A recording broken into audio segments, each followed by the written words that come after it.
ओम शांति। आज 6/11/2020 की वाणी है। बाप दादा कहते हैं, मीठे बच्चे, तुम अभी गॉडली सर्विस पर हो। तुम्हें सबको सुख का रास्ता बताना है, स्कॉलरशिप लेने का पुरुषार्थ करना है।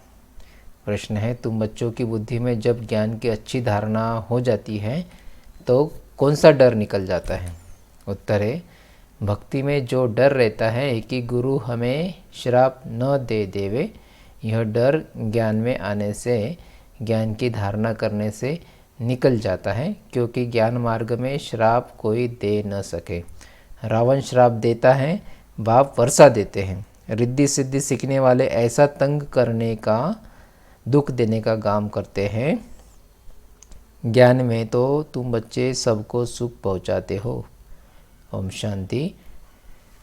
रूहानी मीठे मीठे रूहानी बच्चों प्रति रूहानी बाप बैठ समझाते हैं, तुम सब पहले आत्मा हो, यह पक्का निश्चय रखना है।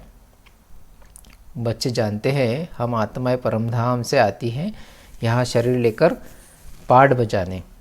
आत्मा ही पाठ बजाती है, मनुष्य फिर समझते हैं शरीर ही पाठ बजाते हैं। यह है बड़े बड़ी भूल, जिस कारण आत्मा को कोई जानते नहीं। इस आवागमन में हम आत्माएं आती जाती हैं, इस बात को भूल जाते हैं, इसलिए बाप को ही आकर आत्मा अभिमानी बनना पड़ता है। यह बात भी कोई नहीं जानते, बाप ही समझाते हैं। आत्मा कैसे पाठ बजाती है? मनुष्य के मैक्सिमम 84 जन्म से लेकर मिनिमम 1-2 जन्म। आत्मा को पुनर्जन्म तो लेते रहना है। इससे सिद्ध होता है बहुत जन्म लेने वाला बहुत पुनर्जन्म लेते हैं। थोड़े जन्म लेने वाला कम पुनर्जन्म लेते हैं। जैसे नाटक में कोई का शुरू से पिछाड़ी तक पाठ होता है, कोई का थोड़ा पाठ होता है। यह कोई मनुष्य नहीं जानते। आत्मा अपने को ही नहीं जानती तो अपने बाप को कैसे जाने? आत्मा की बात है ना, बाप है आत्माओं का। कृष्ण तो आत्माओं का बाप है नहीं। कृष्ण को निराकार तो नहीं कहेंगे, साकार में ही उनको पहचाना जाता है। आत्मा तो सबकी है, हर एक आत्मा में पाठ तो नूंदा हुआ है। यह बातें तुम्हारे में भी नंबरवार पुरुषार्थ अनुसार है, जो समझा सकते हैं। अभी तुम बच्चे जानते हो हम आत्माओं ने 84 जन्म कैसे लिए हैं। ऐसे नहीं कि आत्मा सो परमात्मा नहीं, बाप ने समझाया है। हम आत्मा पहले सो देवता बनते हैं, अभी पति तमो प्रधान है, फिर सतो प्रधान पावन बनना है। बाप आते ही तब है जब, कब आते हैं? जब सृष्टि पुरानी हो जाती है। बाप आकर पुरानी को नया बनाते हैं। नई सृष्टि स्थापन करते हैं। नई दुनिया में है ही आदि सनातन देवी देवता धर्म। उन्हों के लिए ही कहेंगे, पहले कलियुगी शूद्र धर्म वाले थे, अब प्रजापिता ब्रह्मा के मुख वंशावली बन ब्राह्मण बने हो। ब्राह्मण कुल में आते हो। ब्राह्मण कुल की डिनास्टी नहीं होती। ब्राह्मण कुल कोई राजाई नहीं करते। ब्राह्मण कुल कोई राजाई नहीं करते हैं। इस समय भारत में न ब्राह्मण कुल राजाई करते हैं, न शूद्र कुल राजाई करते हैं। दोनों को राजाई नहीं है, फिर भी उनका प्रजा पर प्रजा का राज्य तो चलता है। तुम ब्राह्मणों का कोई राज्य नहीं है। तुम स्टूडेंट पढ़ते हो, बाप तुमको ही समझाते हैं यह 84 का चक्र कैसे फिरता है। सतयुग, त्रेता युग, फिर द्वापर, कलयुग, फिर होता है संगम युग। इस संगम युग जैसी महिमा और कोई युग की है नहीं। यह है पुरुषोत्तम संगम युग। सतयुग से त्रेता में आते हैं, 2 कला कम होती हैं तो उनकी महिमा क्या करेंगे?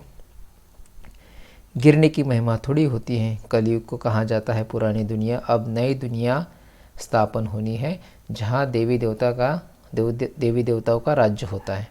वह पुरुषोत्तम थे, फिर कला कम होते होते कनिष्ठ शूद्र बुद्धि बन जाते हैं।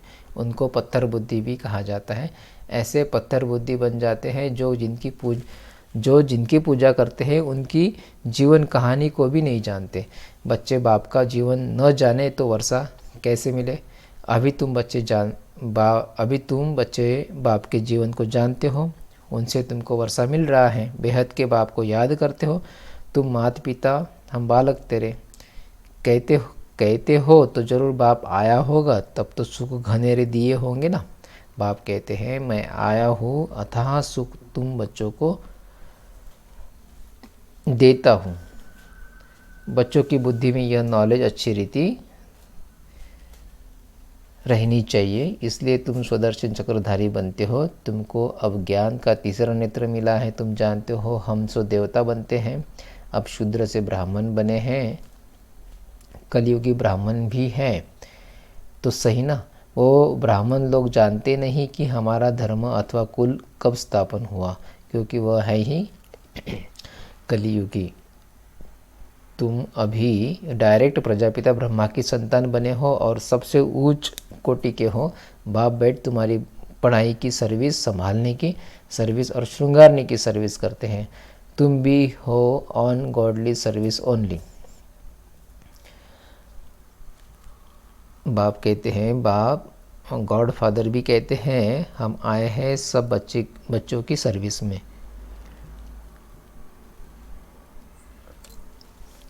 बच्चों को सुख का रास्ता बताना है। बाप कहते हैं अब घर चलो, मनुष्य भक्ति भी करते हैं मुक्ति के लिए। जरूर जीवन में बंधन है, बाप आकर इन दुखों से छुड़ाते हैं।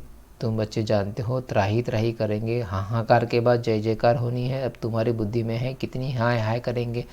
जब नेचुरल कैलेमिटीज आदि होगी, यूरोपवासी यादव भी है। बाप ने समझाया है यूरोपवासियों को यादव कहा जाता है, दिखाते हैं पेट से मुसल निकले, फिर श्राप दिया। अब श्राप आदि की तो बात ही नहीं है, यह तो बाबा कहते ड्रामा है। बाप वर्षा देते हैं, रावण श्राप देते हैं, यह एक खेल बना है। बाकी श्राप देने वाले तो दूसरे मनुष्य होते हैं, उस श्राप को उतारने वाले भी होते हैं। गुरु गोसावी आदि से भी मनुष्य लोग डरते हैं कि कोई श्राप न देवे। वास्तव में ज्ञान मार्ग में श्राप कोई दे न सके। ज्ञान मार्ग और भक्ति मार्ग में श्राप की कोई बात नहीं। जो रिद्धि सिद्धि आदि सीखते हैं वो श्राप देते हैं, लोगों को बहुत दुखी कर देते हैं, पैसे भी बहुत कमाते हैं। भक्त लोग यह काम नहीं करते। बाबा कहते हैं, बाबा ने यह भी समझाया है संगम के साथ पुरुषोत्तम अक्षर जरूर लिखो। त्रिमूर्ति अक्षर भी जरूर लिखना है और प्रजापिता अक्षर भी जरूरी है, क्योंकि ब्रह्मा नाम भी बहुतों के हैं। प्रजापिता अक्षर लिखेंगे तो समझेंगे साकार में प्रजापिता ठहरा। सिर्फ ब्रह्मा लिखने से सूक्ष्म वतन वाला समझ लेते हैं। ब्रह्मा विष्णु शंकर को भगवान कह देते हैं, प्रजापिता कहेंगे तो समझा सकते हो। प्रजापिता तो यहाँ है, सूक्ष्म वतन में कैसे हो सकता। विष्णु को तो दिखाते हैं ब्रह्मा की नाभि से निकला। तुम बच्चों को भी ज्ञान मिला है, नाभि आदि की तो कोई बात ही नहीं। ब्रह्मा सो विष्णु, विष्णु सो ब्रह्मा कैसे बनते हैं, सारे चक्र का ज्ञान तुम इन चित्रों से समझा सकते हो। बिगर चित्र समझाने में मेहनत लगती है। ब्रह्मा सो विष्णु, विष्णु सो ब्रह्मा बनते हैं। लक्ष्मी नारायण 84 का चक्र लगाकर फिर ब्रह्मा सरस्वती बनते हैं। ब्रह्मा ने पहले से नाम दे दिया है, जब भट्टी बनी तो नाम दिए, फिर कितने चले गए, इसलिए समझाया है। ब्राह्मणों की माला होती नहीं, क्योंकि ब्राह्मण है पुरुषार्थी, कभी नीचे कभी ऊपर होते रहते हैं। ग्रहचारी बैठती है, बाबा तो जवाहरी था। मोतियों आदि की माला कैसे बनती है, अनुभवी है। ब्राह्मणों की माला पिछाड़ी में बनती है। हम सब ब्राह्मण दैवी गुण धारण कर देवता बनते हैं। फिर सीढ़ी उतरनी है, नहीं तो 84 जन्म कैसे लेंगे। 84 जन्मों के हिसाब से यह निकल सकते हैं। तुम्हारा आधा समय पूरा होता है, तब दूसरे धर्म वाले ऐड होते हैं। माला बनाने में बड़ी मेहनत लगती है। बड़ी संभाल से मोतियों को टेबल पर रखा जाता है कि कहाँ हिले नहीं। फिर सुई से डाला जाता है, कहाँ ठीक न बने तो फिर माला तोड़नी पड़े। यह तो बहुत बड़ी माला है। तुम बच्चे जानते हो, हम पढ़ते हैं नई दुनिया के लिए। बाबा ने समझाया है कि स्लोगन बनाओ, हम शूद्र को ब्राह्मण सो देवता कैसे बनते हैं, आकर समझो। इस चक्र को जानने से तुम चक्रवर्ती राजा बनेंगे, स्वर्ग का मालिक बन जाएंगे। ऐसे स्लोगन बनाकर बच्चों को सिखलाना चाहिए। बाबा युक्तियाँ तो बहुत बतलाते हैं, वास्तव में वैल्यू तुम्हारी है। तुमको हीरो हीरोइन का पार्ट मिलता है। हीरे जैसा तुम बनते हो, फिर 84 का चक्र लगाए कौड़ी मिसल बनते हो। अब जबकि हीरे जैसा जन्म मिलता है तो कौड़ियों पिछाड़ी क्यों पड़ते हो। ऐसे भी नहीं कोई घर बार छोड़ना है। बाबा तो कहते हैं गृहस्थ व्यवहार में रहते कमल फूल समान पवित्र रहो और सृष्टि चक्र की नॉलेज को जानकर दैवी गुण भी धारण करो तो तुम हीरे जैसा बन जाएंगे। बरोबर भारत 5000 वर्ष पहले हीरे जैसा था, यह है एम ऑब्जेक्ट। इस चित्र को लक्ष्मी नारायण के बहुत महत्व देना है। तुम बच्चों को बहुत सर्विस करनी है। प्रदर्शनी म्यूजियम में विहंग मार्ग की सर्विस बिगर तुम प्रजा कैसे बनाएंगे। भल इस ज्ञान को सुनते भी है परंतु उच्च पद कोई विरले पाते हैं, उनके लिए ही कहा जाता है। कोटों में कोई स्कॉलरशिप भी लेते रहते हैं ना, 40-50 बच्चे स्कूल में होते हैं, उनसे कोई एक स्कॉलरशिप लेता है, कोई थोड़ा प्लस में आ जाता है तो उनको भी देते हैं।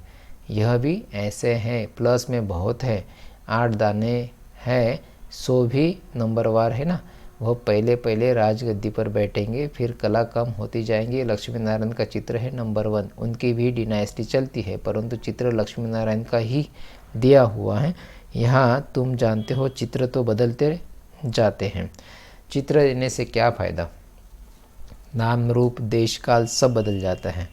मीठे मीठे रूहानी बच्चों को रूहानी बाप बैठ समझाते हैं। कल्प पहले भी बाप ने समझाया था, ऐसे नहीं। कृष्ण ने गोपियों को सुनाया।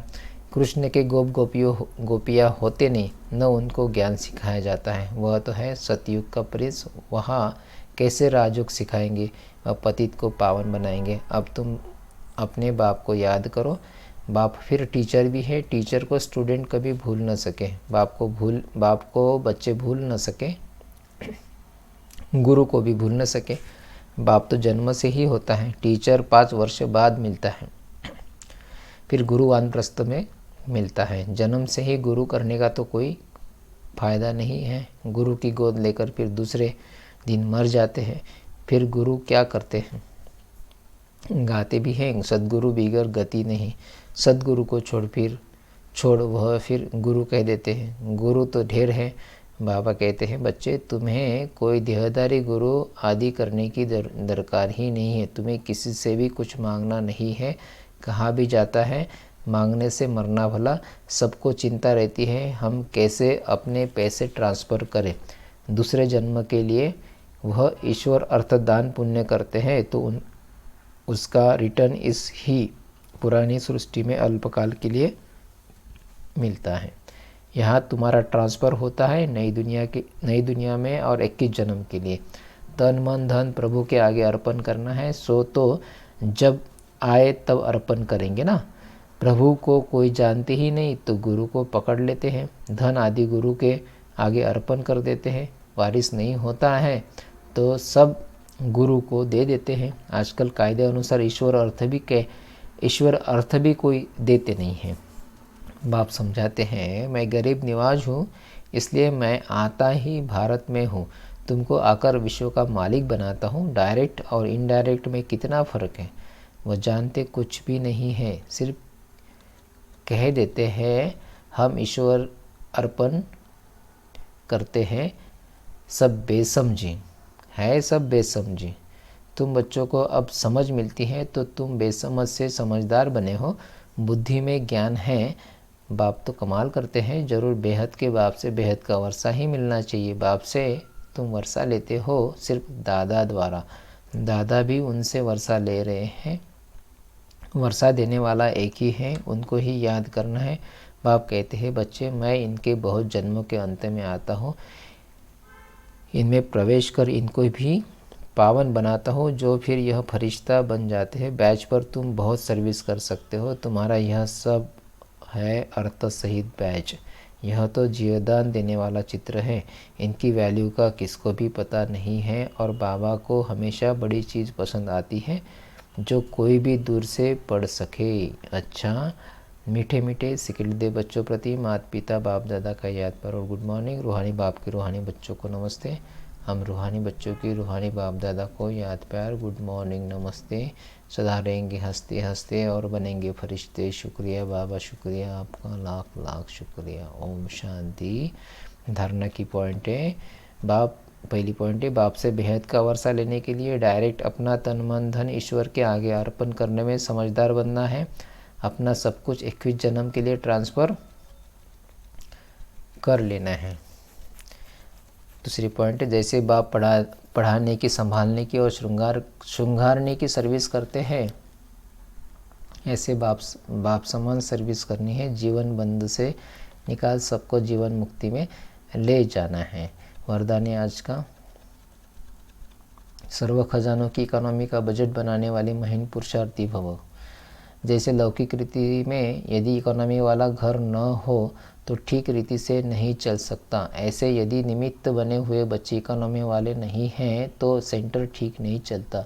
वह हुई हद की प्रवृत्ति, यह है बेहद की प्रवृत्ति। तो चेक करना चाहिए कि संकल्प, बोल और शक्तियों में क्या क्या एक्स्ट्रा खर्च किया।